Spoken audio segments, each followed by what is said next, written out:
Hey y'all, I'm Caleb. Hi. I'm a sophomore here studying exercise science. This is my second year at his house. I help with worship.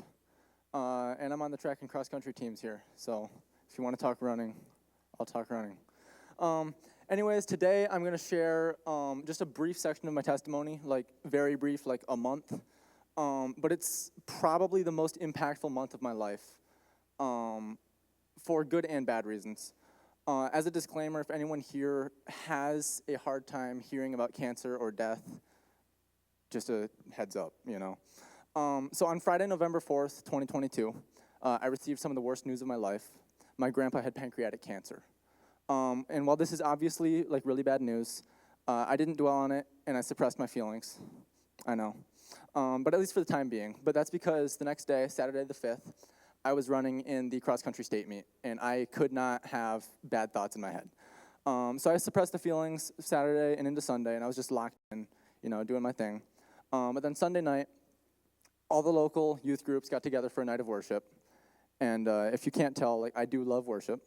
And something hit me near the end, and I bawled, like full-on ugly cry on my knees, hunched over the chair in front of me. But in that moment, something really special happened. And I'm not going to touch on it just yet. I'll come back to it. But I want to tell you just about like the experience that I went through, like the process of my grandpa dying. That sounds bad, but yeah. But what I'm about to read, I wrote the night my grandpa died, and I read at his funeral. 35 days. That's how long my grandpa lived after we got a cancer diagnosis.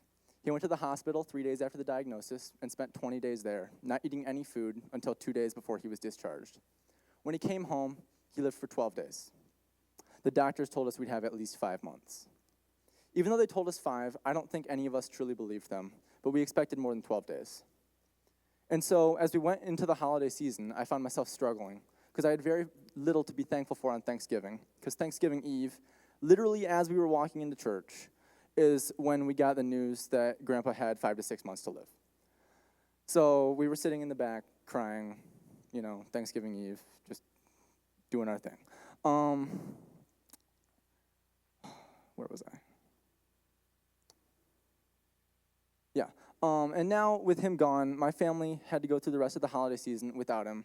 And in the week following his death, my 3 little cousins had their first birthdays without their grandfather. On Christmas Eve, my grandma had no husband to celebrate her birthday with, and our family Christmas party was missing someone special. Then New Year's, then on January 11, we were unable to celebrate his 73rd birthday. So I found myself asking God, why? Why him? Why me? Why our family? My grandpa lived his life in the image of Jesus. He was one of the most faithful followers of Christ I've ever met. He was a mentor, disciple, teacher, leader, church elder, wow, and had taken on countless other titles. Amidst his struggle with cancer, he told my grandma that he would not die so much as 1 second before God willed. He wasn't afraid. He knew where he was going. I like to think he was excited. The last time that I truly saw my grandpa was on Tuesday, December 6th. We took family pictures for the last time, and he was his normal self. I think God gave him just enough strength to make it through that, because on Wednesday, he was a completely different person. I'm not going to go into details, but he was essentially completely bedridden at that point. I went to go see him again on Thursday, and I just held his hand and cried. Before I left, I went back up to him and held his hand again. Grandpa, it's Caleb. I just wanted to say that I love you. You're my hero. Thanks for everything. Those were my last words to him. After that, I went on a run to get my feelings out. And as I ran, Psalm 23:4 kept going through my head. Even though I walk through the valley of the shadow of death, I will fear no evil, for you are with me. Your rod and your staff, they comfort me. Psalm 23 was actually read over him twice that week. Once on Wednesday when a pastor from our church and a good friend of him came to visit, and once on Friday. Friday afternoon, they knew he was dying. My mom stood up, read the psalm, then said, I love you. Now go home. And with 2 minutes, he was gone. So yeah, needless to say, this all sucked. A lot. I was really close to my grandpa. But back to the whole ugly cry thing. Remember, this was the 2 days after I found out that he was dying. Someone came up to me and gave me a hug, a shoulder to cry on. When I opened my eyes like a good 5 minutes later, I was shocked. It wasn't any of the guys from my life group or my pastors or any of the guys I would have expected. But it was an acquaintance I wasn't particularly fond of. But he stepped in where no one else did. And throughout this whole season of my life, I found myself surrounded by more people than I could have ever imagined. From my youth pastor to my life group to random people I barely knew. God placed people in my life who lifted me up and supported me. They were my rock. They supported me, and they showed me what it meant to truly be a man of God. Loving, compassionate, caring, in community. They showed me that it's okay to cry, that dudes can hug each other too, that sometimes in life, you need to get in your car, drive really fast, and scream. Not too fast, Bowen. But I encourage you, if you're lacking community, find some. Get involved. Do whatever it is that makes you happy, but don't do it alone. Because as Christians, we're better when we're together. As Matthew 18:20 says, "For where 2 or 3 gather in my name, there I am with them." And so that's all I wrote down. But I'm going to keep going because I got time. If you're not involved in a group of some sort of Christian people, find one.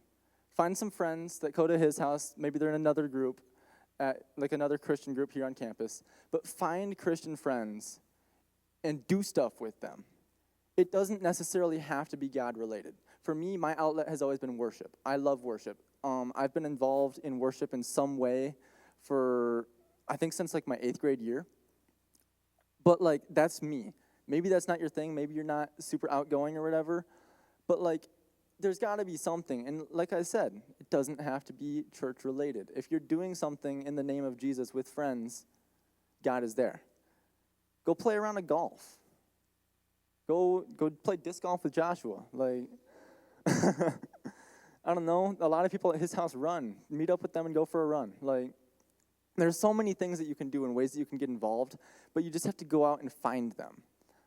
As Caitlin said, like, so many of us are lonely, and it shouldn't be that way. There's no reason for it to be that way, because everybody here wants to love on you, and you want someone to love on you. I know you do. Even if you're a recluse, you want it. You just don't know it yet. But it's like, if like I'm here and I'm looking at like Tyler, and Tyler's looking at me, and we're both like, we should do something, and then we never do something, what's the point, right? So I don't really know where I was going with that, but find community. That's what I learned from all this is like, bad things happen, but God's gonna show you a way out, and He's gonna show you a better side. And for me, that better side was, hey, you might not know that you have a community around you, but it's there, and it's gonna be there to support you when you need it most. Thanks.